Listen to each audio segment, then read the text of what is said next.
Bago natin simulan ng kwento, please like and share the video at huwag na ding kalimutang mag-subscribe.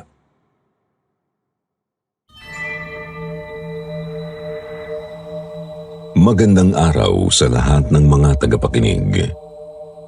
Isa akong certified SB fan kaya napasulat ako para magbahagi ng kababalaghang naranasan ko 1 dekada na ang nakaraan. Itago niyo na lang ang pangalan ko bilang Alice, Sir Jupiter. Siguro naman ay ilang beses nang nakarinig ang ilang mga ka-SB tungkol sa nakakatakot na kwento tungkol sa isang retreat house sa Nasugbu. Hindi ko na lang po papangalanan kung anong retreat house yun para na rin maprotektahan ang kumpidensyal na impormasyon ng estrukturang yun. Ito na nga po ang simula ng kwento kung paanong nangyari na ang sana'y mabuting layunin ay nauwi sa makapanindig kwentong karanasan ko.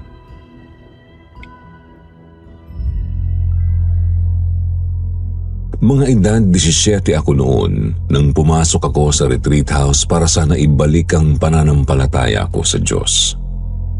Second year college ako noon. Dahil sa pagkawala ng nanay ko, talagang naapektuhan ang paniniwalang espiritual ko, Sir Jupiter. Napariwara ako at sinisisi ko siya sa lahat. Ang tatay ko ang siyang nangumbinsi sa akin na manumbalik sa kanya, kaya tuluyan na akong pumasok sa isang lugar na alam kong makakatulong sa akin. Yun ang pagkakamali ko, Sir Jupiter. Noong unang araw ko palang nakaramdam na talaga ako ng kakaiba. Pagkahinto pa lang ng van sa tapat ng retreat house, kinilabutan na ako. Lalo na nang tumama ang mga mata ko sa may bandang bintana, second floor ng bahay. Nakaramdam ako ng kakaiba, Sir Jupiter. Parang may nakamasid sa akin. Hindi pa sana ako bababa dahil sa naramdaman ko pero pinandilatan na ako ni Papa, kaya wala akong nagawa. Siya kasi ang nag-drive sa akin papunta doon. Huminga ako ng malalim at tinanong sa kanya kung sigurado ba siya sa kanyang desisyon na iwan ako sa lugar na yon. Nangunot ang kanyang noo at napatanong kung bakit ko iyon na itanong. Sinabi ko naman sa kanyang kakaiba talaga ang pakiramdam ko sa lugar. Kinikilabutan ako. Hindi siya nagsalita. Binigyan niya ako ng pahiwatig na magagalit siya kung papatagalin ko pa ang pag-upo sa van. Wala akong nagawa kundi ang bumaba na lang, Sir Jupiter, at nagpaalam. Laking gulat ko naman nang biglang maramdaman ko ang bigat ng isang kamay sa likod ko. Isang madre pala na nag-welcome sa akin sa retreat house.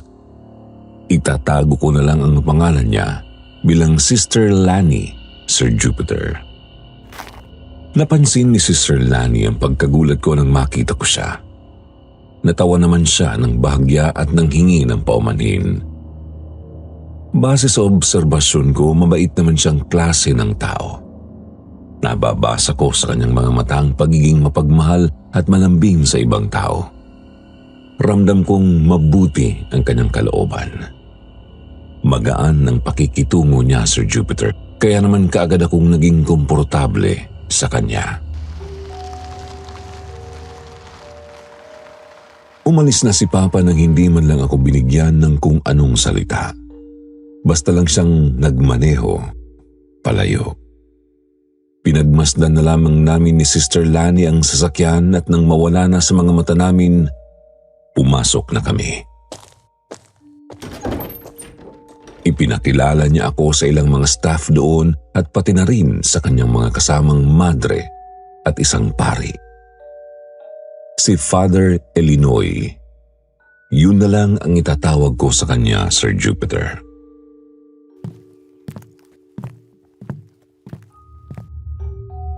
Kwento sa akin ni Sister Lani, kaibigan daw siya ng mama ko at sadyang malapit siya sa pamilya namin. Subalit, dahil na rin sa papatanda na siya, hindi niya na nagagawa pang bumisibisita sa bahay na napakalayo naman. Sa Ilocos Sur, Sir Jupiter. Ilang buwan lang kasi ang pakay na pamamalagi namin ni Papa sa Batangas at noon na rin namin naisipang pupuntahin niya ako sa isang retreat house kung nasaan ang kaibigan nila ni Mama. Ipinasyal ako ni Sister Lani sa kung saan-saan hanggang sa mapunta kami sa mapunong lugar. Doon ako nakaramdam ng kakaiba. Lalo na't ang lamig ng presensya ay tila ba may kung sinong mga taong palihim na nagmamasid sa amin.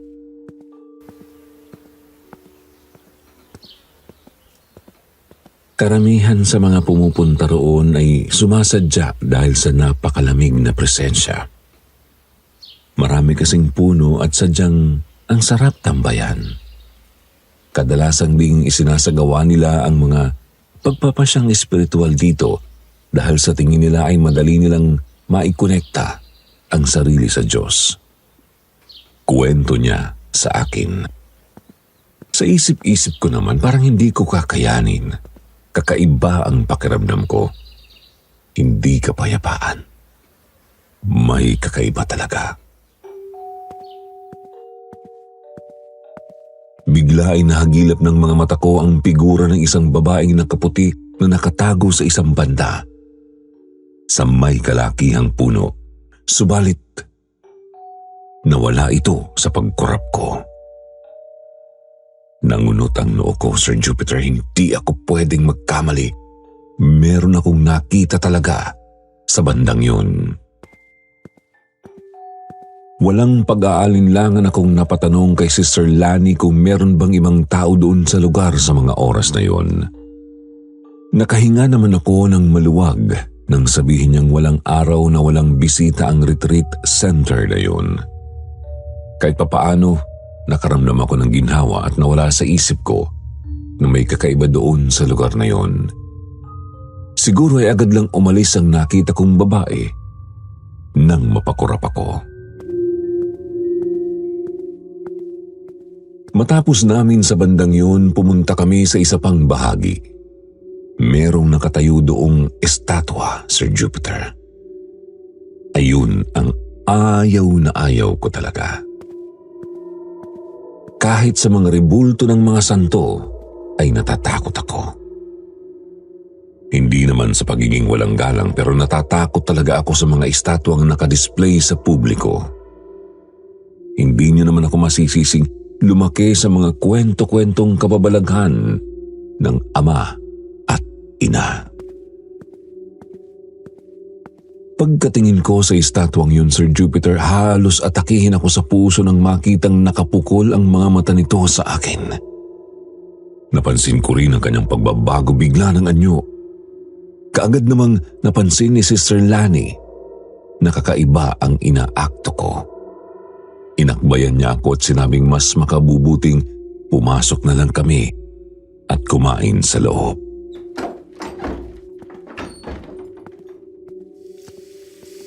Pagkarating namin sa kusina, panay ang katanungan ko sa kanya tungkol sa retreat house. Hindi ko naman kasi alam kung ano talaga ang purpose niyan, Sir Jupiter. Ang ama ko lang kasi talaga ang nagpasok sa akin. Pumayag naman ako dahil gusto ko ring mapanumbalik ang pananampalataya ko sa Diyos. Habang nagpapaliwanag si Sister Lani, hindi ko naman maiwasang mapatingin sa paligid at obserbahan ng mga ito. Napahanga ako at the same time, hindi talaga mapakali. Naiinis na ako sa sarili ko sa puntong yun, Sir Jupiter. Hindi ko na rin kasi maiwasang mag-isip ng kung ano-ano. Nakasanayan ko na talaga dahil pinalaki ako ng ganun ang pamilya ko. Puro katatakutan. Kasal sa akin na siyang nagpagaan ng pakiramdam ko kahit papano. Pagkatapos noon, sinamahan niya ako sa kwarto kung saan ako mananatili muna. Hindi ko naman alam na meron pala akong kasama sa loob. Hindi naman kasi sinabi sa akin ni Sister Lani. Nagchismisan kami ng nakilala kong roommate na tatawagin ko na lang bilang Aya. Mabait naman siya, Sir Jupiter, at nagkakasundo kami sa maliliit na bagay. Tinanong ko siya kung ano ba ang ginagawa niya sa retreat house at sinabi niyang para raw mapalakas ang kanyang pananalig sa Diyos. Pareho kami ng layunin. Matapos ang hindi kahabaang pag-uusap, nagpasya na kaming matulog.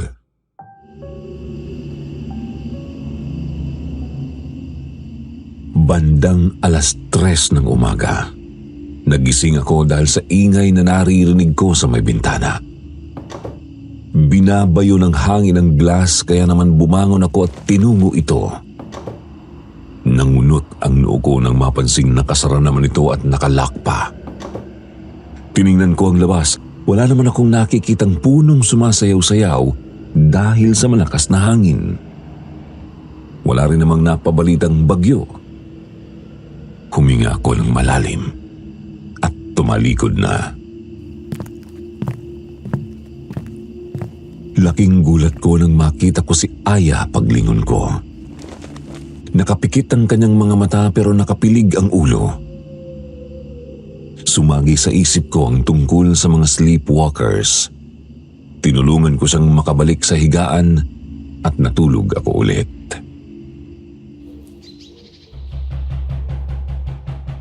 Kinabukasan, hindi ko nakita si Sister Lani. Ginising ako ni Padre Elinoy sa pamamagitan ng malalakas na katok. Pagkatingin ko sa kaliwang banda, wala na si Aya. Kaagad din naman akong bumangon at tinungo ang pinto. Sinabi sa akin ni Padre na kinakailangan ko ng kumilos dahil ako ang siyang kakausap sa kanya sa araw na yun. Inaamin ko, Sir Jupiter, medyo alanganin ako sa kanya dahil hindi naman ako sanay na makipag-usap sa mga pari. Matapos kong maghanda, lumabas na ako at nagpunta sa chapel. Doon kami taimtim na nagdasal at pagkatapos ay nag-lecture sa akin si Padre tungkol sa Diyos, Sir Jupiter. Subalit kapansin-pansin ng kakaibang pakiramdam, Sir Jupiter. Tipong tila may nakamasid sa amin sa loob pero hindi ko matukoy kung saan banda. Kung minsan may nahahagilap akong figura ng isang babae na nasa bandang gilid pero sa tuwing titignan ko ito, wala namang tao. Kung minsan nakakarinig ako ng mahinang bulong mula sa likod pero wala kaming ibang kasama sa loob ng chapel. Matapos ang unang sesyon, nagpasya akong pumunta sa isang lugar mag-isa. Sabi sa akin ni Padre, makatutulong daw ang paglakad-lakad at pagmuni-muni tungkol sa napag-aralan ko para naman mas maisapuso ko ang mga iyon. Naupo ako sa may ilalim ng malaking puno. Hindi ko naman namalayan na nakatulog ako. Nagising ako sa marahang haplos sa buhok ko at may naghaham din. Pagkatingin ko sa gilid, nagulat ako nang makita si Aya. Nangiti siya sa akin at nanghingi siya ng paumanhin kung nagising niya ako. Medyo kinilabutan ako, Sir Jupiter. Hindi ko alam kung bakit pero nagkaroon lang ako ng ganung pakiramdam bigla. Nag-aalinlangan akong ngumiti sa kanya at pinaupo ko siya sa tabi ko. Tinanong niya ako kung tapos na ba ang sesyon ko sa araw na yun dahil may pupuntahan daw kami. Gusto niya akong ipasyal sa buong retreat house para naman daw ma-relax ako. Alam niya raw na namimiss ko rin ang pamilya ko kaya dapat kong magliwaliw. Totoo naman ang kanyang sinabi, Sir Jupiter. Ramdam ko rin ang concern niya kaya pumayag na lang din ako. Tumayo kaming dalawa at nagsimulang maglakad papalayo, Sir Jupiter. Nauuna siya sa akin. panay ang kanyang hum habang naglalakad. Ang ganda ng boses niya, parang Disney character ang tunog ng kanyang pagham. Hindi ko maiwasang mapangiti sa kanyang ginagawa pagkuway narinig kong tinatawag ako ni Sister Lani. Paglingon ko wala namang tao pero umaalingaw-ngaw ang kanyang boses. Ilang saglit lang, nagising ako. Nakita ko ang mukha ni Sister Lani sa harap ko. Hinanap ko si Aya pero wala naman akong nakitang ibang tao maliban sa madre. Itatanong ko na sana ito nang manermon siya sa akin. Anya, hindi dapat ako natutulog ng kung saan-saan lalo pat babae raw ako. Baka kung ano raw ang mangyari sa akin, hindi ko pa masyadong kabisado ang lugar. Kinakailangan ko raw na mag-ingat-ingat kahit papano. Pinabalik niya ako ng kwarto. Hindi ko na siya nakausap pagkatapos dahil may pupuntahan pa daw siya. Hindi ko namalayan na nakatulog pala ako ulit. Pagkagising ko, nakita ko si Aya na nakaupo sa lamesa. Nakatingin sa akin. Napatanong ako sa kanya kung saan siya nagpunta noong umaga. Anya, madalas siyang wala doon dahil may duty siya. Tumango na lang ako sa kanyang sagot at nagdiretso na sa banyo para maligo. Humarap ako doon sa malaking salamin. Maghuhubad na sana ako nang bigla akong nagitla nang makita ko ang refleksyon ng isang babaeng mahaba ang buhok sa likuran ko. Napasinghap akong napatingin sa likuran pero wala namang tao. Walang pag-aalinlangang sumigaw ako, Sir Jupiter. Tinawag ko si Aya. Pilit kong binubuksan ang pinto ng banyo pero ayaw nitong mapihit. Halos umiyak na ako sa loob dahil hindi man lang ako naririnig ng kasama ko mula sa labas. Halos mabaliw na ako nang pagtingin ko ulit sa salamin na kita ko na naman ang babaeng yun. Nagtatalon-talon na ako sa takot pero hindi pa rin ako nagawang pagbuksan ni Aya. Nilalamon ako ng kaba dahil hindi ko magawang hindi mapatingin sa salamin kung ano-ano ang pumapasok sa isip ko. Ilang saglit lang sa wakas ay bumukas din ang pinto. Nadapa ako sa sahig pero wala akong pakialam. Hinanap ko kaagad si Aya pero wala naman siya sa kwarto. Nag-iisa lang ako sa loob, Sir Jupiter. Nakakalula ang loob dahil madilim at tanging ang liwanag ng buwan ang nagsilbing liwanag. Akma na sana akong tatayo nang maramdaman kong may nakahawak sa mga paa ko. Dahan-dahan akong lumingon. Kumakabog ang dibdib ko, Sir Jupiter. Kung ano-anong pumapasok sa isip ko na siyang nagpapatindig ng mga balahibo ko. Napahinga ako ng maluwag nang makitang wala namang tao sa likuran ko pero ramdam ko pa rin may nakahawak sa paa ko na malamig. Sinubukan kong tumayo pero hindi ko rin ito maigalaw. Naiiyak na ako. Nilalamon pa ako ng takot. Sumigaw ako ng saklolo. Alam kong may makakarinig na sa akin sa puntong yon dahil hindi naman kalayuan ang kwarto ni Sister Lani. Baka nandoon lang din sa labas ng kwarto si Aya. Subalit bigo akong makarinig ng mga yabag man lang sa pinto. Nakakabingi pa ang napakatahimik na silid. Gustuhin ko mang makaalis na sa kinaroroonan ko, Sir Jupiter, mas lalong pumihigpit ang kung anumang nakahawak sa mga paa ko. Mas dumadagundong na ang dibdib ko sa tuwing sumasagi sa isip ko na ang babaeng nakita ko sa refleksyon ang siyang may gawa nito. Wala akong ibang gustong gawin kundi ang makatakas sa sitwasyon na yon. Ginawa ko ang lahat para makatakas at nang sa wakas ay nakatayo na ako, kaagad na akong tumakbo sa pinto at lumabas. Nagsisigaw at umiyak akong nanghingi ng tulong habang nagtatatakbo sa hallway. Ramdam ko pa rin na may nakabuntot sa akin, Sir Jupiter. Ang chapel ang unang nasagip ng mga mata ko kaya naman doon ako nagdire-diretso. Mas lalo naman akong binalot ng takot dahil sa umaalingaw-ngaw na tunog sa loob. Patak ng tubig na hindi ko alam kung saan nanggagaling ang mahihinang sigaw at kung ano-ano pa. Nagpalinga-linga ako, Sir Jupiter. Nagbabaka sakaling may makita akong kung ano man sa paligid, pero wala talaga. Ako lang mag-isa doon. Minabuti ko na lang maupo sa pinakahuling upuan at nanginginig na pumikit para magdasal.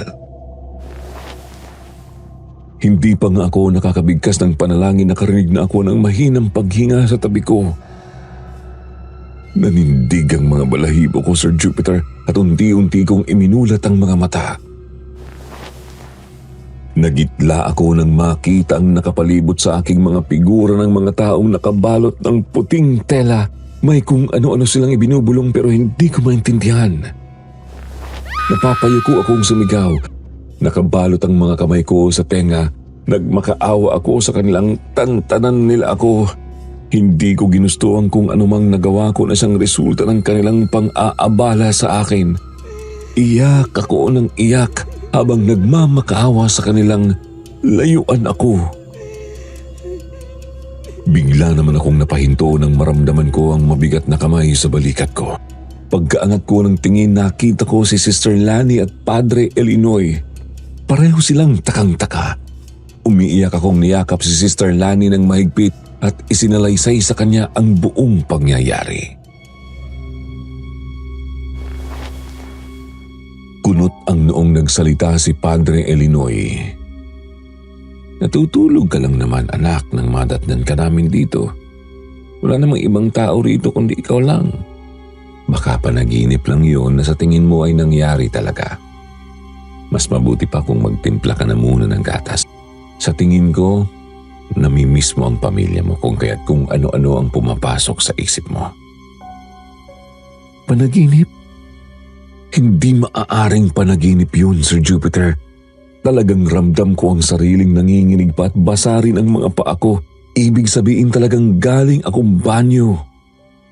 Magsasalita pa sana ako nang pangunahan ako ni Sister Lani.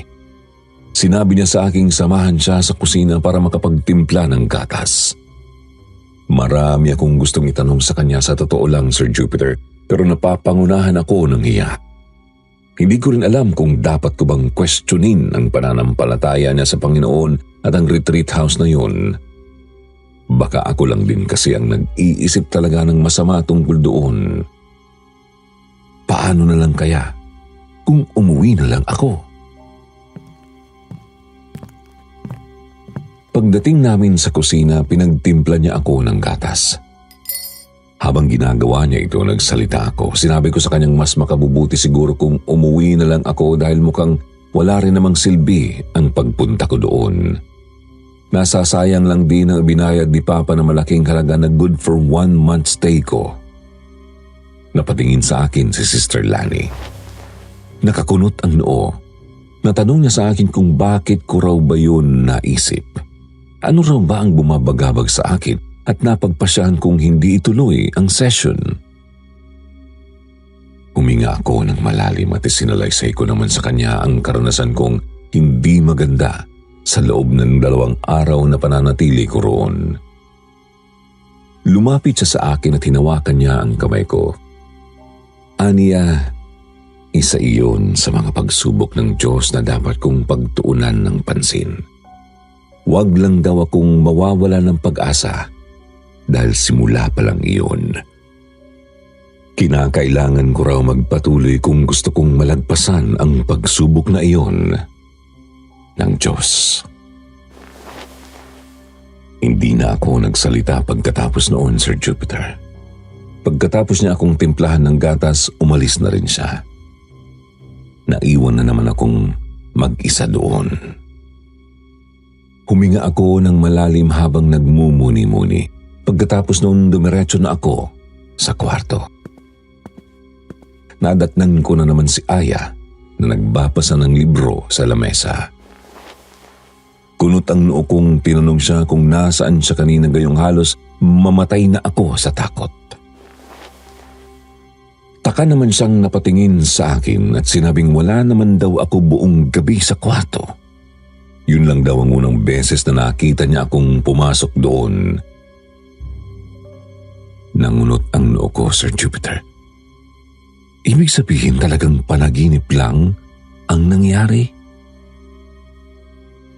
Hindi na ako nagkwento pa kay Aya. Humiga na lang ako diretso at hinayaan siyang magbasa. Subalit kahit anong pilit ko ng pagtulog, hindi ko magawa. Binabagabag pa rin ako ng pangyayaring yon. Napansin naman ni Aya ang pagkabalisa ko. Ibinaba niya ang libro at tumabi sa akin. Tinanong niya kung ano ba ang bumabagabag sa akin. Huminga ako ng malalim saka nagkwento sa kanya tungkol sa pangyayari. Walang bakas ng pagkagulat sa kanyang muka, bagkus natawa siya. Sinabi niyang hindi naman na raw yun katakataka sa part niya dahil madalas din siyang makaramdam ng ganon. Hindi naman daw sa paghihinala sa kanyang relasyon sa Panginoon pero parang iba talaga raw ang kanyang pakiramdam sa retreat house na yon. Napatanong din ako kay Aya tungkol sa kanyang pag-sleepwalk. Napapahayang tumawa siya at nanghingi ng paumanhin kung nahuli ko man daw siyang ganon. Hindi niya naman daw kasi namamalayan ang kanyang ginagawa. Pareho na lang kaming natawa. Saka nagpa siyang matulog na. Magkayakap kaming natulog, Sir Jupiter. Hindi ko alam kung anong oras na ba yun pero nagising na lang ako nang marinig ang malakas na katok na naman sa bintana. Pagkamulat ko, laking gulat ko nang makitang nakatingin sa akin si Aya. Nanlalaki ang mga mata at nakakatakot ang kanyang ngiti. Nakahiga pa rin siya noon sa tabi ko. Kaagad naman akong napabalikwas ng bangon pero hindi siya gumalaw. Sinubukan ko siyang gisingin pero hindi naman siya nagre-respond sa akin. Nananatiling nakadilat ang kanyang mga mata.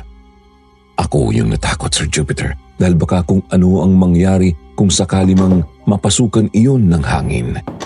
Panay rin ang kalabog sa bintana kaya hindi ko alam kung alin ang uunahin ko.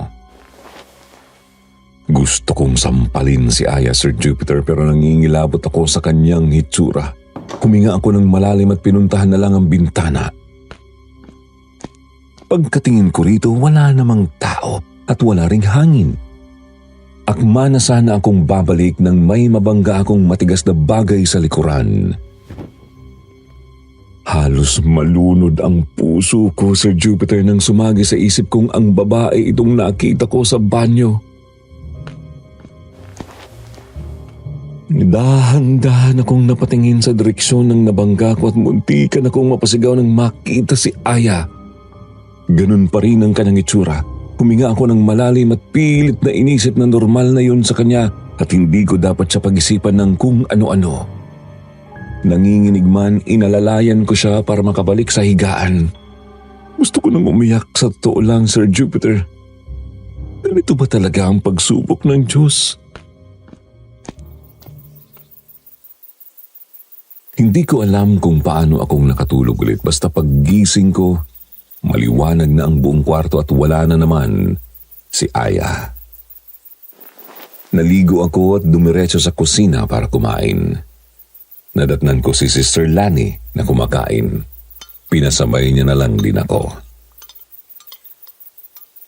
May iilan daw bisita sa retreat house, mga estudyanteng nag-tour kasama ang ilang mga guro. Dito ko na ipinasok ang tungkol kay Aya, Sir Jupiter. Naitanong ko sa kanya kung ilang buwan nang nananatili si Aya sa retreat house at kumusta naman ang kanyang progress tungkol sa pagbabalik loob niya sa Diyos. Kunot ang noong nagtanong si Sister Lani sa akin. Sinong Aya? Nagitla ako, Sir Jupiter, sa kanyang tanong. Tila pakiramdam ko na manhid ang buong katawan ko sa narinig. Nauutal akong nagpaliwanag sa kanya tungkol sa kasama ko doon sa kwarto na babae. Ikatatlong araw ko noon na kasama ko siya sa loob ng kwarto. Mas lalo namang nagtaka si Sister Lani at sinabi niyang wala akong ibang kasama doon. Ang kilala niyang Aya na noon ay nagbalik sa Diyos. Matagal nang patay. Doon ako nagitla, Sir Jupiter. Imposible ang kanyang sinasabi. Magkasama kami talaga ni Aya at magkayakap pa nga kami noong gabi. Nakakwentuhan ko rin siya tungkol sa nararanasan ko sa loob. Magkaibigan kami. Nanigas ang katawan ko. Tumulo ang luha ko nang hindi ko man lang namamalayan. Marami akong naging katanungan sa sarili ko. Ang hirap ipaliwanag ng lahat, pero alam ko sa sarili kong imposible ang sinasabi ni Sister Lenny. Humagulhol ako. Hindi ko alam kung matatakot ba ako o sadyang nababaliw na ako sa mga pangyayari. Kaagad na ikinonsulta ni Sister Lani ang tungkol sa pangyayaring yun kay Padre Elinoy. Bakas ang pagkagulat sa kanyang mukha nang malaman ito. Nagpasya rin silang benditahan ang kwartong tinutuluyan ko in case meron daw nagpapakitang masamang espiritu doon na nagpapanggap lang na tao. Sa pagkakataong yun, hindi ako nagpaawat kay Sister Lani. Umuwi ako sa amin sa Ilocos. Isinalaysay ko kay Papa ang tungkol sa karanasan ko kung kaya't napilitan akong umalis. Subalit imbes na intindihin, binagalitan niya ako at tinawag na suwail. Nagsayang daw siya ng pera na binigay niya sa retreat house para lang sana mapatuwid ang landas ko. Ilang gabi naging tahimik ang buhay ko tungkol sa kababalaghan. Pero hindi naman ako pinapatulog ng konsensya dahil kay Papa. Panay ang iyak ko, paninisi sa sarili at pagsumbat sa Diyos. Pakiramdam ko sa mga panahong yun siya ang dahilan kung bakit ako naghihirap. Kung sana hindi na kinuha si Mama, hindi sana walang matitibag na paniniwala sa kanya. Lumipas ang isang linggo na hindi pa rin kami nagkikibuan ni Papa. Ramdam ko pa rin ang galit niya sa akin, kaya naman wala akong nagawa kundi ang bumalik ng Batangas at pumasok ulit sa retreat house. Hindi naman yun naging problema kina Sister Lani at tinanggap nila ako ulit. Inilagay na ako nila sa isang kwarto na sa tingin nila'y ligtas ako. Panay rin ang pagpunta namin sa chapel para sa sesyon at hinahayaan ako nilang magliwaliw ng ilang minuto sa labas.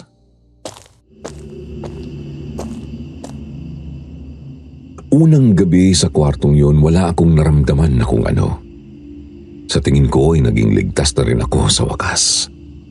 Pinilit kong maramdaman ang presensya ng Panginoon habang patulog. Nagising na naman ako nang bigla kong bumagsak sa malambot na kama. Kunot ang noong nagmulat ako ng mga mata. Napansin kong pamilyar ang kisaming nakikita ko, pati na rin ang paligid. Nakita ko na naman ang bintana na kumakalabog kahit walang hangin. Nang mapagtanto ko kung nasaan ako, bigla akong nagising ng buo. Kaagad akong tumakbo sa pinto, subalit napasingap ako ng muntikan na akong mabangga sa pader. Napatingin ako sa ibang direksyon. Wala akong makitang labasan. Ayun na naman, nagsimula na naman ang kalbaryo ng buhay ko, Sir Jupiter. Para akong nababaliw kakahanap ng pwedeng lagusan para makatakas sa kwartong yun. Napatingin ako sa bintanang nakasara at panay ang kalabog. Naisip kong tumalon na lang doon pero may pang-aalinlangan sa loob-loob ko. Dahan-dahan akong naglakad papunta sa bintanang yun habang kumakalabog ang dibdib ko. Bahala na, sabi ko sa sarili. Kinakailangan kong makatakas hanggat may oras pa ako. Halos nakikisabay ang kalabog ng dibdib ko sa pag-ibayo ng tila ba hangin sa bintana. Nakikita ko sa ilalim ng puting kurtina ang paggalaw nito kahit wala namang hangin. Nanginginig ako, Sir Jupiter, pero pinipilit ko ang sariling magpakatatag para lang makatakas. Nang sa wakas ay nakarating ako sa may bintana na wala ang pagkalabog nito. Dahan-dahan ko namang inabot ang lock na bakal at pinilit itong maibaba. Nagulat ako nang magawa ko ito kasabay ng paglipad ng isang uwak papalayo. Binuksan ko ng dahan-dahan ang bintana. Napaupo ako ng malanghap ang masangsang na amoy na nagmumula sa labas. Doon ako bigla ang nanghina nang makita ko ang nakabitin na kalansay sa may bintanang iyon, Sir Jupiter. Napansin ko rin ang makapal na lubid na nakasampay sa bintana. Sinundan ko ito ng tingin pababa hanggang sa may cabinet. Hindi na ako halos makahinga dahil sa sobrang takot, Sir Jupiter. Wala talaga akong kaalam-alam tungkol sa nagpakamatay na tao doon sa kwartong yon. Mas lalo akong nabaliw. Hindi ko alam kung ano ang gagawin ko. Saan ako tatakas? Paano ako kikilos? Sinong tatawagin ko sa puntong yun? Wala akong nagawa kundi ang lumuha na lang at umupo sa may kama. Nagdasal ako ng nagdasal pero ni kahit man lang Our Father ay hindi ko mahanap sa isip ko. Ilang saglit lang narinig ko na naman ang kalabog sa bintana. Hinang-hinana ako, Sir Jupiter. Hindi ko na alam kung ano ba ang dapat kong gawin. Gusto ko mang sumigaw, pakiramdam ko ay mas lalo akong lalamunin ng takot. Puro na lang iyak ang nagawa ko. Umaasang may makakarinig o pupunta sa kwartong tinutuluyan ko at mapapansing wala ako roon. Baka sakali lang namang hanapin ako. Hindi pa rin tumitigil ang kalabog. Tila ba tinatawag ako ng pansin ito? Dahan-dahan akong tumayo sa kinaroroonan ko. Baliw na o kung ano pa ang itawag niyo sa akin, Sir Jupiter, pero sa mga oras na yun pareho akong nababalot ng kuryosidad at takot. Maingat akong lumakan papunta sa kinaroroonan ng bintana at sinilip ko ang bandang kilid. Wala namang ibang tao doon pero panay ang galaw ng tubig na nakaipit na tila ba may gusto nitong kumuha mula sa ibaba. Sinundan ko ng tingin ang baybay ng lubid hanggang sa cabinet. Nakakarinig din ako ng ingay doon. Nangunot ang noo ko. Sa pagkakaalam ko noong mga araw na andito ako sa kwarto, wala akong napansin na kung anong lubid. Malinis ang buong kwarto. Napaisip ako na baka bago lang yung inilagay pero bakit naman gagawin yun? Ano ang purpose ng paglagay ng lubid doon? Marami na ang gumugulo sa isip ko, Sir Jupiter. Hindi ko namalayan ang sarili na palakad na papunta sa cabinet at hawak-hawak ang makapal na lubid. Pansin ko rito, luma na ang kanyang klase. Mula sa labas, sinubukan kong bunutin ang lubid pero napakatigas nito. Tila may isang taong nakahawak sa loob na siyang pumipigil dito. Kumakabog ang dibdib kong mas lalo akong lumapit sa cabinet. Ilang saglit pa'y nawala rin ang kalabog doon sa bintana. Napatingin ako doon, napaisip kung bakit bigla iyong naglaho. Pagkatingin ko ulit sa cabinet, laking gulat ko nang makita si Aya. Nanlilisik ang kanyang mga mata at nakangiti ng malapad. Mabilis ang naging kilos niya. Sinakal niya ako at kinaladkad papunta sa kama. Doon sa umibabaw sa akin at tila babalak niya akong patayin. Nagpupumiglas ako, Sir Jupiter. Nagmakaawa na pakawalan niya ako. Sinubukan ko naman siyang abutin pero hindi ko magawa. Namamadhid ang buong katawan ko dahil sa higpit ng kanyang pagkakahawak sa leeg ko. Kitang-kita ko ang galit sa kanyang mga mata pero hindi ko naman alam kung bakit ganun ang kanyang reaksyon sa akin. Wala naman akong ginawang masama sa kanya. Pagkaway nakarinig ako ng mga katok mula sa pinto. Subalit hindi ko ito mahanap kung nasaan ba. Hindi naman ako makasigaw dahil naiipit ang lalamunan ko. Umiikot na rin ang paningin ko dahil sa panghihina. Hindi ko alam kung ano ang sumunod na nangyari. Dahil tuluyan na akong nawalan ng malay. Bumalik na lang ako sa sarili nang maramdaman ng mainit na tasa sa mukha ko. Sumalubong sa mga mata ko si Sister Lani na nakangiti. Pabiro niyang sinabi na napakahimbing ng tulog ko at halos abutan ng 43 hours ang tulog ko. Gulat akong napabangon dahil sa kanyang ibinunyag. Tumawa lang siya. Sinabi niyang normal na raw yun sa mga tulad ko lalo na kapag stress na masyado at marami ang iniisip. Hindi raw niya ako nagawang disturbohin dahil naging abala rin siya. Hindi ako makapaniwala. Naaalarma kong ikinuwento sa kanya ang buong pangyayari kung paano akong nagising sa loob ng dati kong kwarto at muntikan na akong patayin ni Aya. Nawala ang ngiti ni Sister Lani. Huminga siya ng malalim at sinabing hindi ko na dapat pang isipin masyado si Aya dahil yun ang siyang dahilan kung bakit hindi rin matahimik ang kanyang kaluluwa. Dinipensahan ko ang sarili. Sinabi kong hindi ko siya iniisip masyado pero sadyang nagpaparamdam lang siya sa akin. Nanghingi ako ng paliwanag sa kanya kung sa ano ba talaga ang ikinamatay ng babaeng yun at bakit tila hindi matahimik ang kanyang kaluluwa. Huminga ng malalim si Sister Lani. Inutusan niya akong maghanda na at i-meet na lang siya sa chapel. Dahil doon niya ikikwento ang lahat ng gusto kong malaman tungkol kay Aya. Kaagad din naman akong tumango. Nang sa wakas ay matapos na ako, pumunta ako kaagad sa chapel.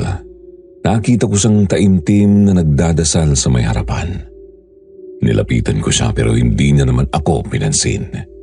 Natatabunan ng bahagya ang kanyang mukha ng itim na veil kung kaya't hindi ko siya maaninag masyado. Naririnig ko ang kanyang bulong sa dasal na kanyang binibigkas. Latin. Naupo lang ako doon sa tabi niya, Sir Jupiter. Inantay ko na siyang matapos. Nakakabastos din naman kasi kung bigla ko na lang siyang guguluhin. Ilang saglit lang narinig kong may mga yabag na papalapit. Laking gulat ko naman nang makitang si Sister Lani ito.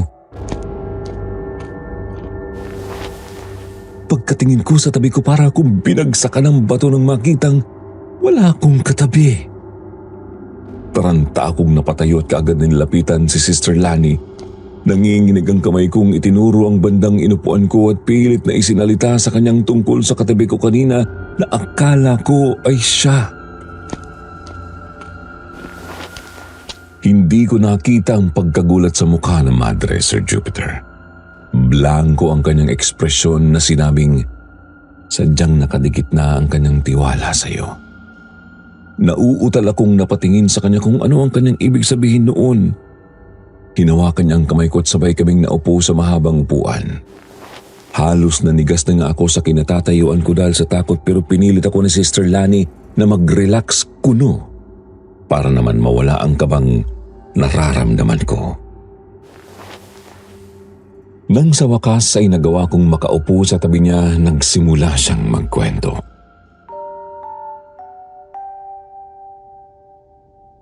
Ayon kay Sister Lani, si Aya ay 5 taon na raw napatay. Doon siya mismo namatay sa kwartong tinutuluyan ko noon. Ang dahilan kung bakit siya nagpunta sa retreat house ay hindi tungkol sa panunumbalik ng kanyang paniniwala sa Diyos, kundi gusto niyang makatakas sa lungkot at pighati na pinaparanas ng kanyang nobyo at pamilya. Yung bang gusto niyang may laging nakakausap na tao. Palangiti, pero kung minsan nakikitaan ng lungkot si Aya. Wala naman siyang ibang nakakausap doon sa retreat house kundi si Sister Lani lang. Kapag wala naman si Sister Lani, madalas siyang magpunta sa may mga puno at naghaham. Yun daw ang ways ni Aya para manatiling matatag kahit na sobrang gusto niya nang bumalik sa kanilang lugar. Isang gabi matutulog na raw sana si Aya noon nang makatanggap siya ng tawag mula sa kanyang nobyo.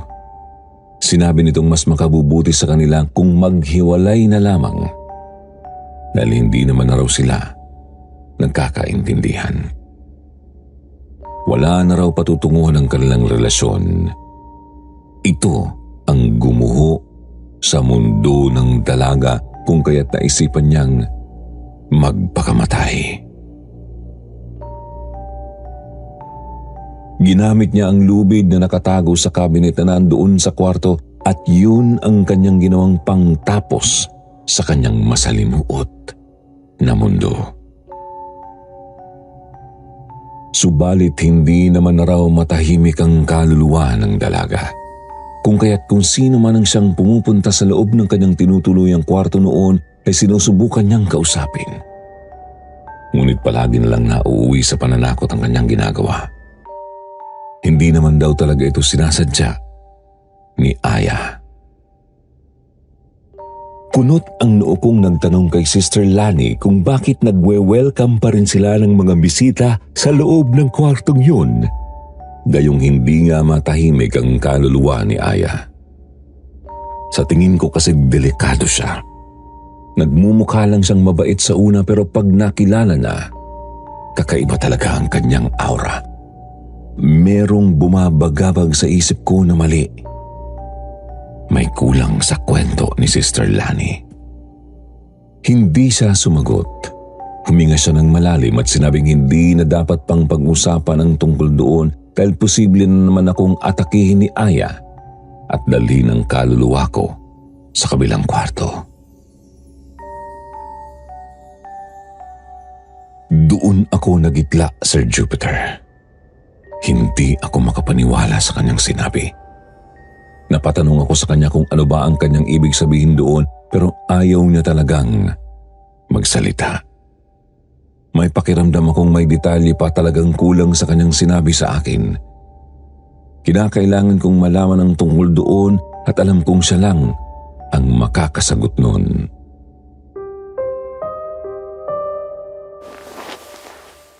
Napagalitan ako ni Sister Lani dahil sa pagiging makulit ko. Wala akong nagawa kundi ang bumalik sa kwarto at tatawagin niya na lang daw ako kung meron ng misa sa chapel para naman daw ako maka-attend at mapatatag pa ang paniniwala ko sa Diyos. Dagdag niya yun daw ang araw na ayaw ni Aya. Mga taong mahihina ang loob at walang ibang ginagawa kundi ang pagdudahan ng Diyos tungkol sa nangyayari sa kanilang buhay. Dahil sa nalaman ko, Sir Jupiter, mas dumoble ang takot na nararamdaman ko sa retreat house na yon. Gusto ko namang tulungan si Aya na manahimik na ang kanyang kaluluwa. Sa tingin ko, ang kailangan niya lang sa puntong ito ay ang pakikipag-usap at hayaan siyang mailabas ang kanyang hinaing tungkol sa nangyari sa kanya.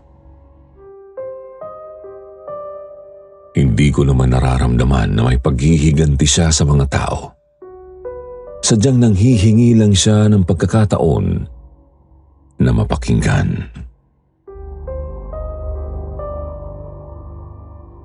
Matapos ang misa, kinausap ako ni Padre Illinois. Nakausap na pala siya ni Sister Lani at nasabi na sa kanya ang buong kwento. Anya, alam niya naman ang tungkol kay Aya pero hindi niya ito masyadong pinag-iisipan ng kung ano-ano. Noong araw na kanyang binindisyonan ng kwarto, hindi niya naman daw pinaalis si Aya dahil yun na rin ang nagsilbing tahanan niya. Mahirap na rin at baka lalo raw siyang malugmok sa lungkot kung sakaling itrato siyang masamang espiritu. Sinabi sa akin ni Padre Illinois na ang tanging makatutulong lang daw sa ganoong sitwasyon ay ang pagdadasal para sa kanyang kaluluwa. Tama nga naman siya, Sir Jupiter. Nang matapos ang pag-uusap namin, bumalik na ako sa kwarto ko. Nagdasal ako sa loob. Akma na sana akong hihiga ng pagharap ko sa kama, nakita ko ang isang babaeng nakaupo roon. Umiiyak ito. Para akong binuhusan ng malamig na tubig sa kinatatayuan ko, Sir Jupiter. Alam kong si Aya yun, pero ayaw kong aminin sa sarili ko. Nakakatakot ang kanyang iyak, Sir Jupiter. Nanunuot sa mga buto-buto ko ang kanyang pagtangis. Naalala ko ang sinabi sa akin ni Sister Lani. Kailangan niya ng kausap at yun ang isa sa mga paraan para matahimik ang kanyang kaluluwa. Palapit na sana ako sa kanya, Sir Jupiter, nang bigla siyang tumigil sa pag-iyak at dahan-dahang humarap sa akin. Naririnig ko ang pag-crack ng kanyang mga buto sa leeg, Sir Jupiter. Nanindig naman ang balahibo ko at panay ang kabog ng dibdib ko. Gusto kong tumakbo pero hindi ko magawa. Pinipigilan ko rin ang sarili para na rin matulungan ko siya. Bigla na lang siyang humarap sa akin at humalakhak. Sa isang iglap nakita ko siyang nasa harap ko na mismo at 1 pulgada na lang ang pagitan ng mga mukha namin. Kitang-kita ko ang agnas niyang mukha, nabubulok na mga ngipin at ang mga matang nanlilisik. Hindi ako nakagalaw. Para akong naging estatwa sa kinatatayuan ko. Ang sanay pagkausap sa isang kaluluwang ayaw matahimik ay binalot ng takot at gusto ko na lang din lamunin ng lupa. Kumalabog bigla ang pinto at pumasok si Padre Illinois kasama ang 2 sakristan. Kaagad na nag-orasyon si Padre Illinois at si Sister Lani naman, nakasusunod lang, kaagad niya akong hinablot. Subalit sa kasamaang palad, mabilis naman akong hinablot ni Aya. Humalakhak siya na parang demonyo. Sumigaw ako sa takot nang bigla akong lumitaw sa ere at itinapon sa isang tabi. Tinawag ni Padre Illinois si Aya na Abby at nagpatuloy ito sa kanyang orasyon. Hindi ko nagawang igalaw ang katawan ko, Sir Jupiter, dahil sa lakas ng impact nung tumama ako sa sahig at pader. Naramdaman ko rin ang pag-agos ng dugo sa noo ko. Nilapitan ako ni Sister Lani at kaagad na itinakas habang si Padre Illinois at ang 2 niyang kasamang sakristan ay naging abala sa pagsukpo ng sapi. Oo, Sir Jupiter. Sinapian ni Aya ang isa nilang kasamahan doon na kasing edad lang din niya. Hindi ko naman alam na sa buong panahon na nakilala ko si Aya, pumasok na rin pala siya sa isang katawan. Kay Abby. Doon ko na pagtanto ang lahat. Kung paano kong pisikal na nayakap si Aya, kung paano ko siyang nakasama, kung bakit ganun na lang siya makitungo.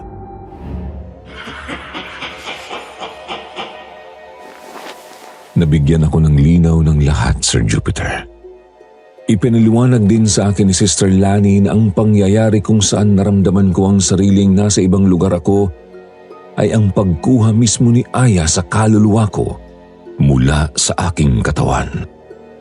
Mas lalo akong nagitla sa kanyang naging revelasyon. Nasa labas lang kami ng kwarto. Nakikinig lang kina Father Illinois sa loob kasama si Abby. Rinig na rinig namin ang palahaw ni Abby. Nakikipagsabayan sa Latin na orasyon ni Padre Illinois. Ramdam ko ang kanyang paghihirap pero tila ba walang pakialam si Padre, basta lang magawa niya ang kanyang trabaho. Napahawak ako kay Sister Lani at sumenya sa kanyang gusto kong tulungan si Abby. Ayokong naririnig ang kanyang palahaw na ganun. Nababalot ako ng takot at aura. Subalit pinigilan ako ni Sister Lani. Hinalikan niya ang noo ko, nagsasabing magiging ayos lang din ang lahat at dapat kong ibigay lang ang tiwala kay Padre Elinoy, pati na rin sa taas. Wala akong nagawa kundi ang umiyak habang yakap ni Sister Lani. Hindi ko alam kung ano ba talaga ang napasukan ko. Ang akala ko pa namang makapagpapatatag ng pananampalataya ko ay nauwi sa hindi magandang resulta. Pakiramdam ko ako ang siyang dahilan kung bakit naging ganito bigla ang takbo ng buhay sa retreat house. Wala rin naman akong nakitang reviews na nagsasalaysay ng negatibong karanasan ng kung sino mang nakapunta na doon. Kaya ganun na lang ang panghihinayang ko, Sir Jupiter. Maya-maya lang sumagi sa isip ko si Mama habang umiiyak ako. Umalingaw-ngaw sa isip ko ang kanyang sinabi noon, "Hindi nasusukat sa kung gaano kalayo ang pinuntahan mo para lang masabing malakas ang iyong pananampalataya sa Diyos. Kinakailangan lang ng puso at isip para magkaroon ng relasyon sa Kanya."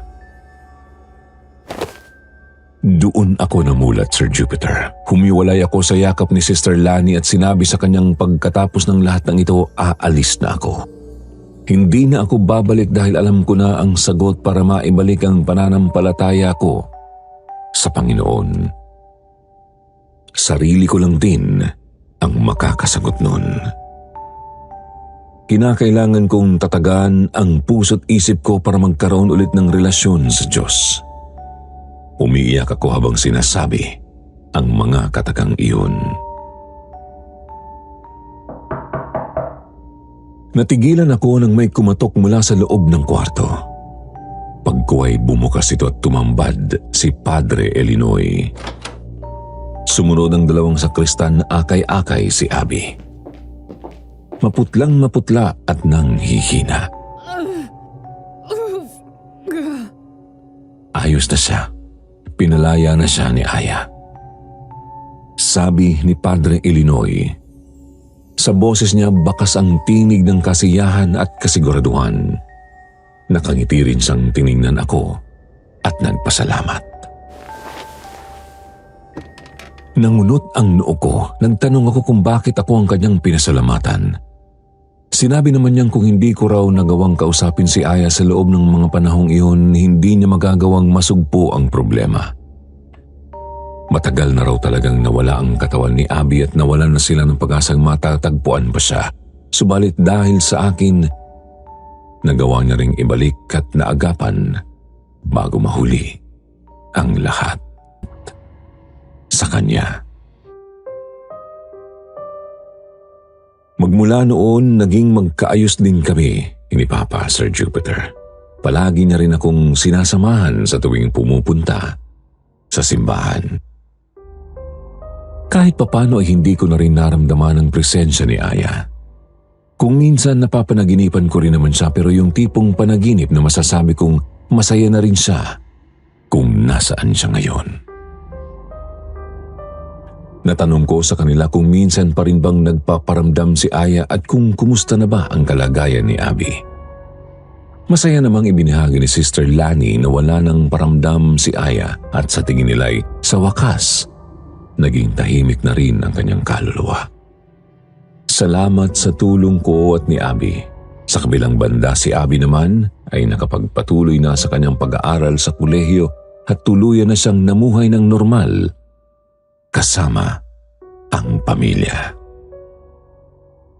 Masaya ako sa naging resulta, Sir Jupiter. Kahit papano, kahit pala sa tingin ko ay mali ang landas na napupuntahan ko, nagkaroon ito ng dahilan para makalaya ang isang kaluluwa at ang isang taong matagal nang nakakulong sa kadiliman. Hanggang dito na lang ang liham na ito, Sir Jupiter. Maraming salamat po sa pagbabasa.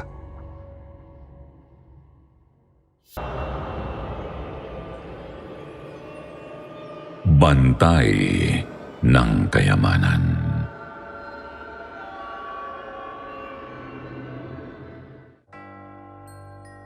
Maraming mga lihim na itinatago ang mundo. Maraming mga sadyang ibinaon sa lupa upang hindi makita at makuha ng kahit sino lang. Mga lihim na kung mahuhukay at mapapasakamay ng maling tao, maaring makapagdulot ng malagim na karanasan. Kumusta po kayong lahat? Itong isa sa laysay sa inyo ay ang kwento ni Leryong ng Laguna. Isang kwentong magpapaalalang huwag maging sakim at gahaman sa kayamanan. Isang babala na sadyang may mga lihim ang lupa na hindi na dapat hukayin pa. Isang mapagpalang gabi, Sitio Bangungot. Pagbati po, Sir Jupiter, sa inyong team at sa mga tagapakinig na rin. Tawagin niyo na lang ako sa palayaw kong Leryong. Nandito ako ngayon sa Laguna bagamat galing talaga ako sa Mountain Province. Sumulat po ako sa inyo para ibahagi ang madilim na sinapit ng mahal kong pamilya dahil sa kalokohang ginawa ko. Gusto ko na rin pong humingi ng payo sa inyo. Baka po kasi may makatulong sa akin tungkol sa isang problemang patuloy kong pinapasan hanggang ngayon.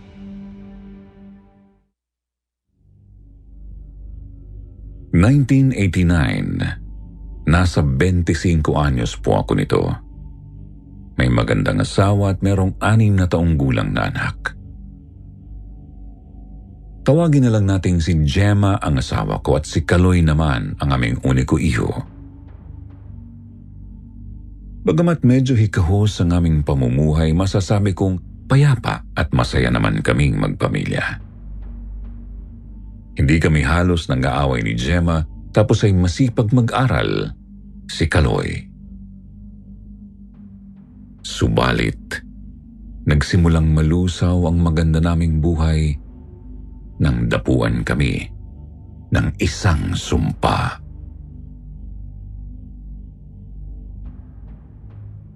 Sir Jupiter, niyaya po ako noon ng kaibigan kong si Emil na sumama sa kanilang magmina. Illegal po yun. Bale, miminahin lang daw yung isang maliit at tagong tunnel na gawa ng grupo nila. Hindi nga po ligtas yun kasi pwedeng gumuho anumang oras. Pero dahil nga pawang mga hirap sa buhay, kaya sumusugal kahit alanganin. Tinanggap ko naman po ang alok ni Emil.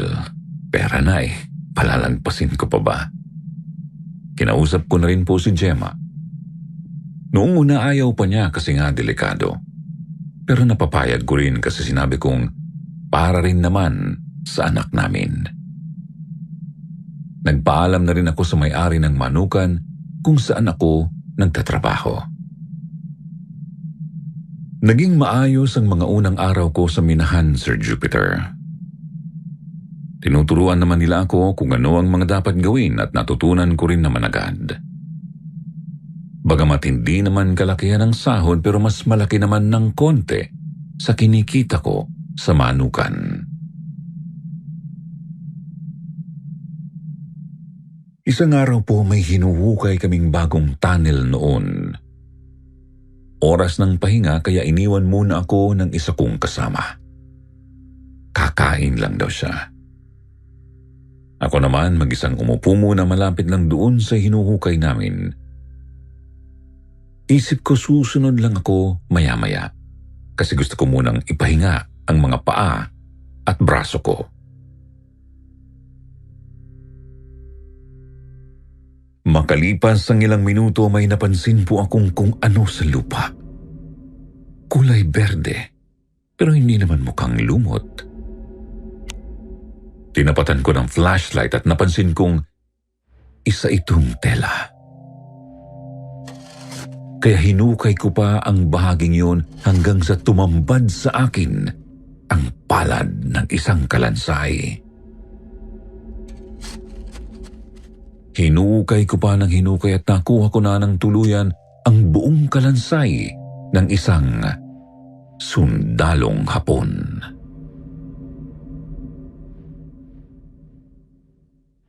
Kinilabutan ako noon lalo na nang makita ko ang kanyang bungo, tapos meron pang itak na nakasaksak sa kanyang likod.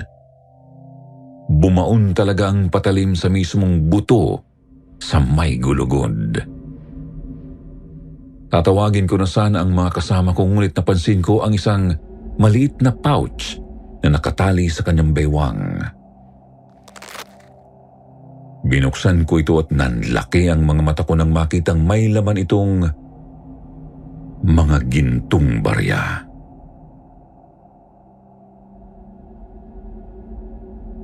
Sa bilang ko, nasa 52 lahat ang mga barya, Sir Jupiter. Subalit dahil nga natuto na akong kumilatis ng ginto, alam ko ng napakalaki ng halaga ng mga yun. Tiningnan ko pa ang kalansay hanggang sa napansin kong may suot pala itong malaking uri ng bala. Nakakwintas sa leeg. Yung tipo ng bala na ginagamit sa mga sinaunang baril na may bayoneta. May mga nakaukit ding salita roon, ngunit hindi ko maintindihan dahil nasa letrang Hapon. Mabilis kong inilagay ang bala sa pouch na may mga gintong barya. Maayos na ibinulsa, tapos tinawag ko ang mga kasama ko. Opo, Sir Jupiter, hindi ko sinabi sa kanila ang tungkol sa kayamanan. Pinakita ko lang ang mismong kalansay. May suot na pang sundalo at may nakatarak na itak sa likod. Kita kong nataranta si Emil sa nakita ko. Sabi niya kadalasan daw kasi may mga sumpa ang mga ganoong sundalo. Natatakot siyang baka malasin ang minahan o baka may mapahamak sa amin. Ang ginawa ni Emil, nagpatawag siya ng pari at saka pinadasalan ang kalansay ng sundalo. Kinagabihan din po noon ay inilibing namin ang kalansay malapit lang din sa minahan. Tinirikan ng simpleng kahoy ng krus ang puntod. Inalayan ng bulaklak at sinindihan ng kandila.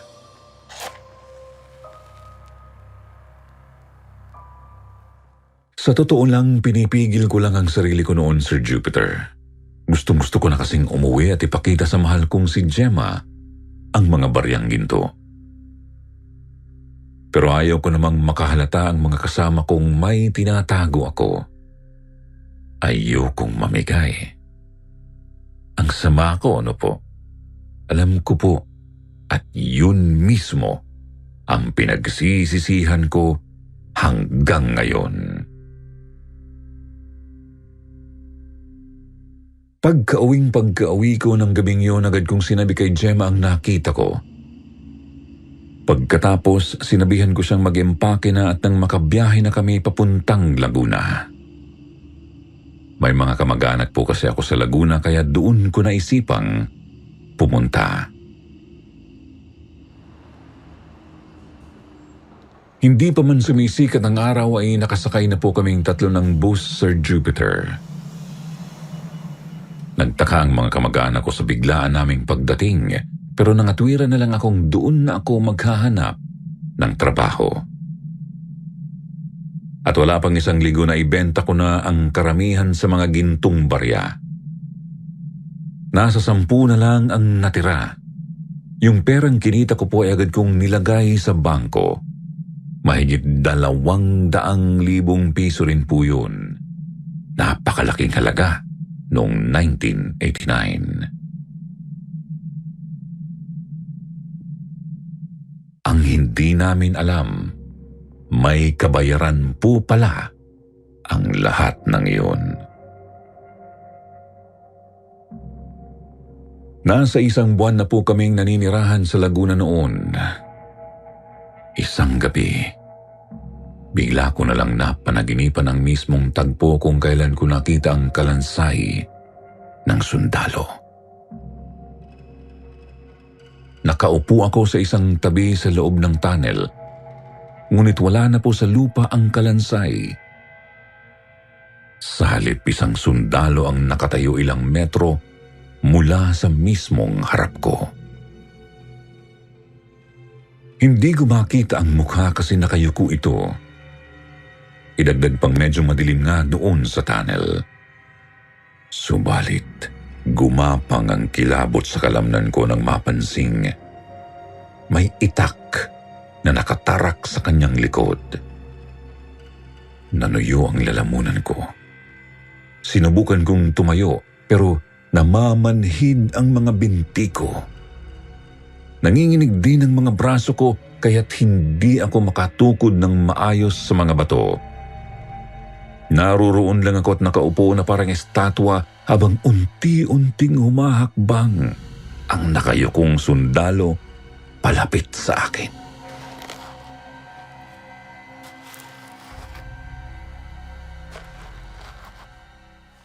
Inangat din nito ang kaliwang braso tapos ay tumuro sa kung saan.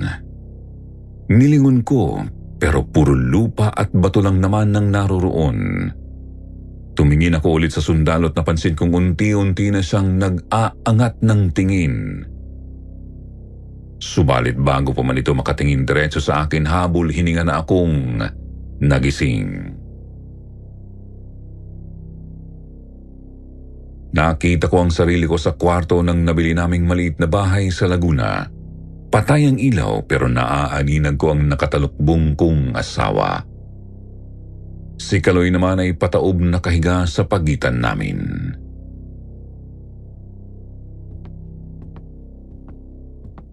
Lumabas ako ng kwarto para uminom ng tubig. Naisip kong magbasa-basa muna ng dyaryo kasi nawala ang antok ko.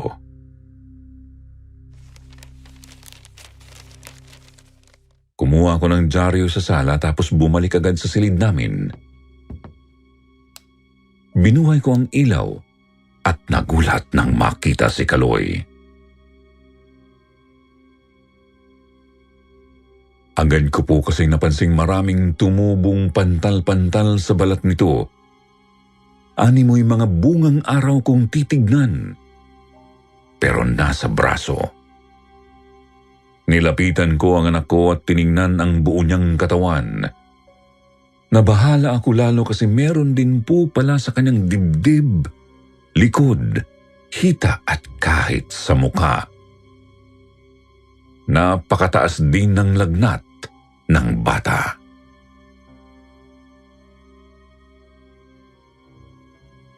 Kinalabit ko si Gemma para gisingin. Umungol ito na animoy na aalimpungatan, tapos inalis ang kumot na nakatabon sa kanyang mukha. Sir Jupiter, nabigla ako kasi pati si Gemma ay marami ring pantal-pantal sa balat. Nilalagnat din, kagaya ng anak namin. Takang-taka kami kasi maayos naman sila pareho bago kami natulog.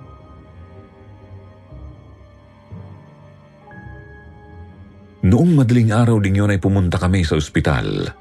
Nakakabahala kasing isiping baka kung anong grabing sakit na yon. Ang problema, hindi naman pumatukoy ng mga doktor ang mismong sakit ng mag-ina ko. Opo, medyo hawig yung mga sintomas sa ibang karamdaman. Pero iba pa rin daw talaga kung tutusin. Dahil po doon ay hindi sila makapagbigay ng mabisang gamot maliban na lang yung mga panandalian lang ang epekto. Kasabay din po noon ay madalas ko nang napapanaginipan ng nakayukong sundalo sa loob ng minahan. Hindi ko kita ang kanyang mukha, pero alam kong sundalong Hapon yun. Kita ko sa nakamarkang watawat sa kanyang damit. Panay turo pa rin ng kaliwa niyang kamay sa kung saan. Ngunit wala pa rin talagang kahit ano roon kung tinitignan ko. Puro bato at lupa lang talaga. Ang nasa isip ko noon, talagang may sakit lang ang mag-ina ko. Pagkatapos siguro nakukonsensya lang ako sa ginawa ko sa minahan, kaya napapanaginipan ko yung sundalo. Inuwi ko na lang ang mag-ina ko kasi hindi naman sila bumubuti sa ospital. Dagdag pa nga sa dinadaing nila ay ang pananakit ng kanilang likod. Noon din po mismo ay nagsimula na ang mas kakaibang mga pangyayari sa bahay namin.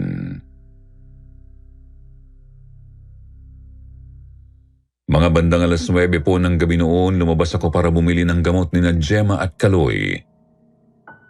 Hindi ko kasi napansin na ubos na pala yung isang pain reliever. Nung pauwi na ako, natanaw kong bumukas ang pinto ng bahay namin saka may lumabas na isang lalaki.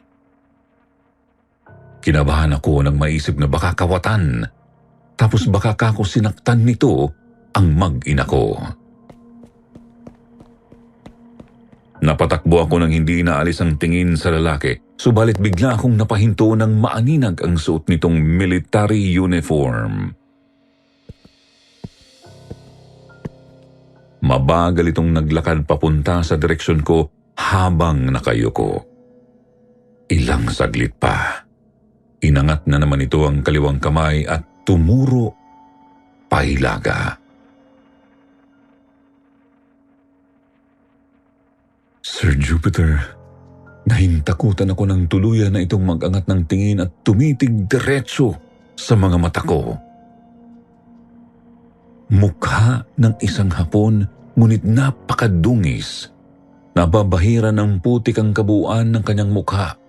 Nanlilisik din ang mga mata nito. Nagsasalita rin siya sa madiin na boses, halatang nagpipigil ng matinding galit. Subalit hindi ko maintindihan dahil hindi naman po ako marunong magsalita ng Hapon.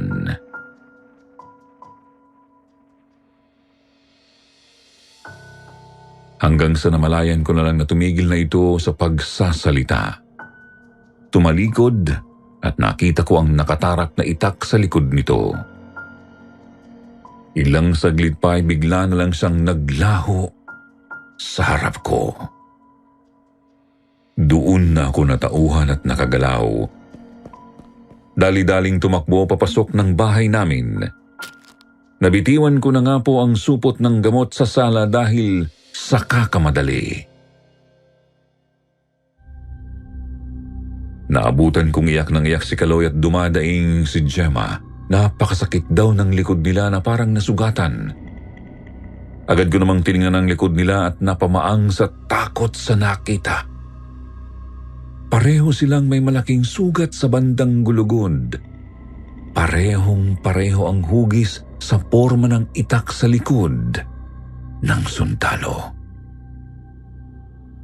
Hindi nagdurugo ngunit nabubulok na laman kung titignan. Nagnanana pa nga po at namamaga ang paligid. Inisip ko kung ano ba ang gusto ng sundalong Hapon. Inisip ko kung sumpa nga ba ang nangyayari sa mag-ina ko o ano. Hanggang sa naalala ko ang lumang bala, Sir Jupiter. Kinuha ko ito sa kinalalagyan. Sinuring maigi pero hindi ko pa rin talaga maunawaan ang mga nakaukit na salita.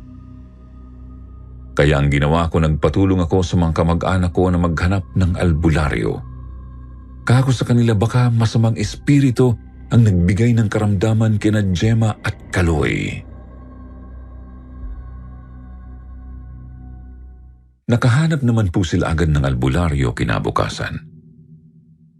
Yun nga lang, ayaw raw kausapin ng kaluluwa ng sundalo ang albularyo. Turo lang daw ito ng turo pahilaga. Ang resulta, hindi masiguro ng albularyo kung ano ba ang gusto ng sundalo.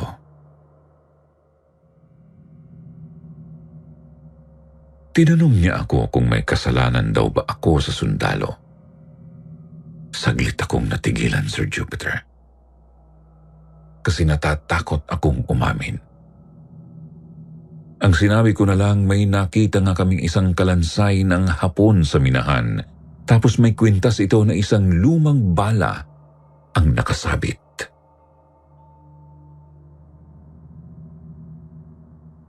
Kita kong nanlaki ang mga mata ng albularyo, Sir Jupiter. Agad niyang tinanong kung nasaan ang bala kasi kailangan niya raw itong makita. Binigay ko naman po at taranta siyang napaantanda nang makita ito.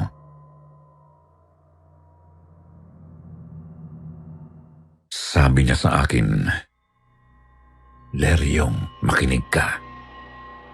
Bala ito ng mga bantay ng kayamanan. May mga kayamanang itinago ang mga Hapon nang sakupin nila ang Pilipinas. Sa pagkakaalam ko, ginagamit nila ang mga kayamanan bilang panustos sa mga pangangailangan nila habang nasa digmaan. Subalit kapag alam ng isang grupo na nasa alanganin na sila, binabaon nila ang mga kayamanang ito upang hindi makuha ng kanilang mga kalaban. Tapos pumapatay sila ng mga tao na pwedeng maging bantay ng kayamanan. Ang kaluluwa ng mga bantay ang mananatili sa paligid ng kayamanan kahit labag sa kanilang kagustuhan."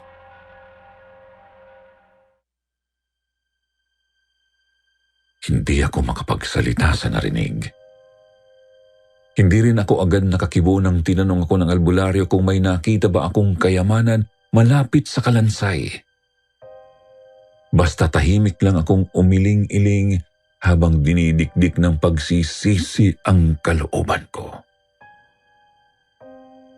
Pinakiusapan ko ang albularyo noon na bantayan muna kako ang mag-ina ko.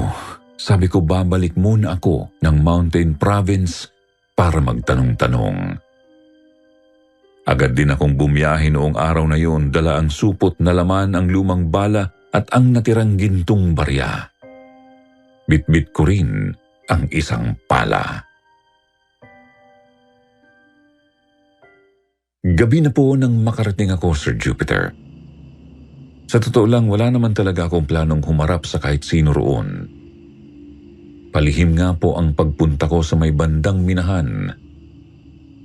Paulit-ulit lang sa isip ko ang ikinikilos ng sundalong Hapon kapag nagpapakita sa akin. Pero hindi ko pa rin talaga maunawaan. Kaya gagawin ko na lang ang sa tingin ko'y nararapat gawin.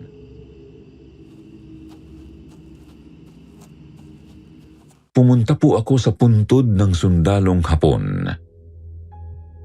Naroon pa rin ang itinayo naming maliit na krus kaya nakakasigurado akong nasa tamang lugar ako. Sa gitna ng malalim na gabi, sinimulan kong maghukay.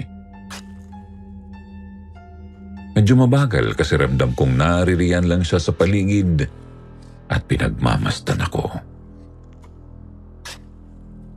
Tuloy-tuloy lang akong naghukay. Ang bigat na ng pakiramdam ko dahil sa kilabot lalo pat masyado ng malamig ang hangin noon. Iniisip ko lang talaga ang mag-ina ko para hindi mabahag ang buntot ko.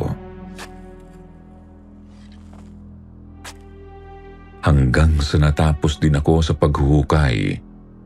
Kita ko na noon ang bungo ng sundalo bagamat ramdam kong nakatitig sa akin mula sa ibabaw ng lupa. Kinuha ko ang pouch. Sinuot sa liig niya ang kwintas na may bala tsaka itinabi sa kanya ang pouch na may mga ginto. Mangyak-ngiyak akong nakiusap na tigilan na niya kami ng pamilya ko.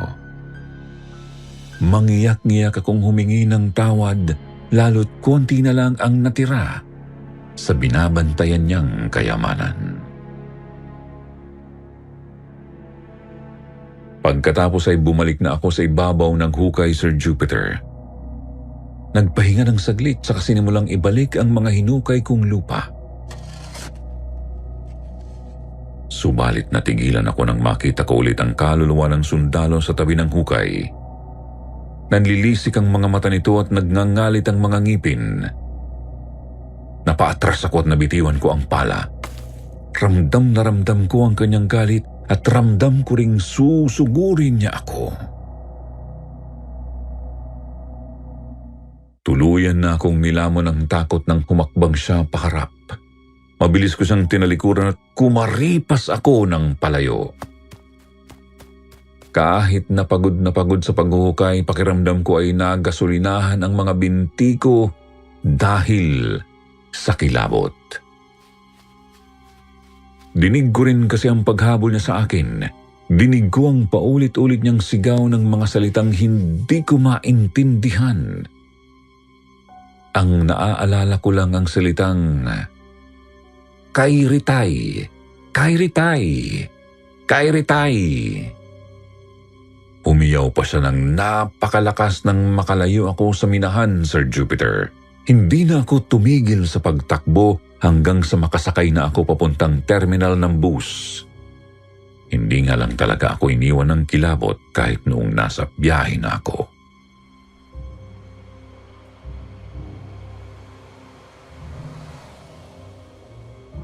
Lutang na lutang ako nang makababa sa Laguna, Sir Jupiter.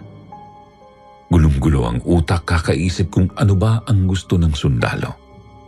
Galit ba siya sa akin kasi kulang ang isinauli ko? Napakadungis ko rin kasi hindi na ako nakapagpalit ng damit bago bumiyahe pauwi. Pagkarating ko po sa amin, isang napakasamang balita ang bumungad sa akin. Wala na ang anak ko. Bigla na lang daw itong sumuko ng putik tapos ay agad nalagutan ng hininga. Nalaman ko rin na ikwento na pala ni Gemma sa albularyo ang tungkol sa mga gintong barya. Galit na galit ang albularyo sa pagsisinungaling ko, tsaka sinabi niyang siguro nga raw ay kinuha ng bantay ang anak ko bilang kabayaran. Wala akong magawa noon kundi magsisi at umiyak. Kung hindi kasi sa kahangalan ko, buhay at malusog pa rin si Kaloy. Kung hindi dahil sa kalokohan ko ay hindi nahihirapan si Gemma ng ganoon. Gayunpaman, tumatakbo rin sa isip ko na siguro naman alam ng sundalo na kulang na yung barya nang bumalik ako doon, di ba? Bakit hinayaan pa niya akong hukahin ang bangkay niya? May inaasahan kaya siyang gawin ko? May iba pa kaya siyang gusto? At hindi naman talaga ang mga baryang ginto ang habol niya. Pero sino bang niloloko ko? Siguro naghahanap lang ako ng palusot at masisisi sa nangyari.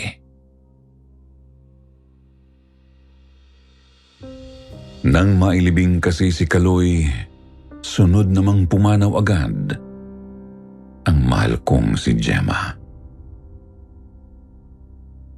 Nawala ang kayamanang pinakaiingatan ko.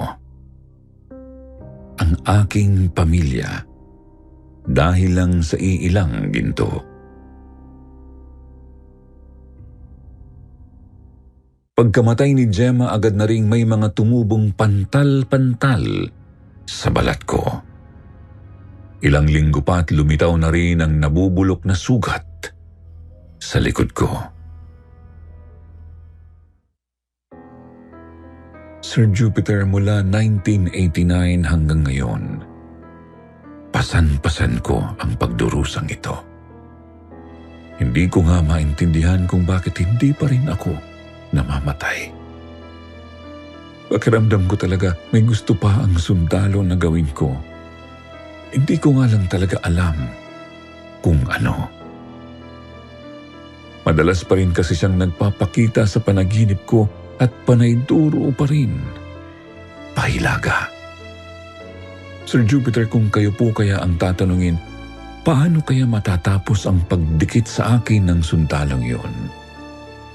Kahit hindi na lang para sa akin, kahit para na lang sa kanyang ikatatahimik. Wala na rin kasing natira sa akin eh. Nang mamatay kasi ang mag-ina ko, nawala na rin ang perang kinita ko mula sa mga baryang ginto. Galit lang kaya talaga siya sa akin dahil sa pagnanakaw ko o may iba pa siyang gusto? Hihintayin ko po ang inyong mga tugon. Sana man lang sa paraang ito mabigyan ng katahimikan ang isip ko at ang kaluluwa ng bantay. Maraming salamat po, Sitio Bangungot.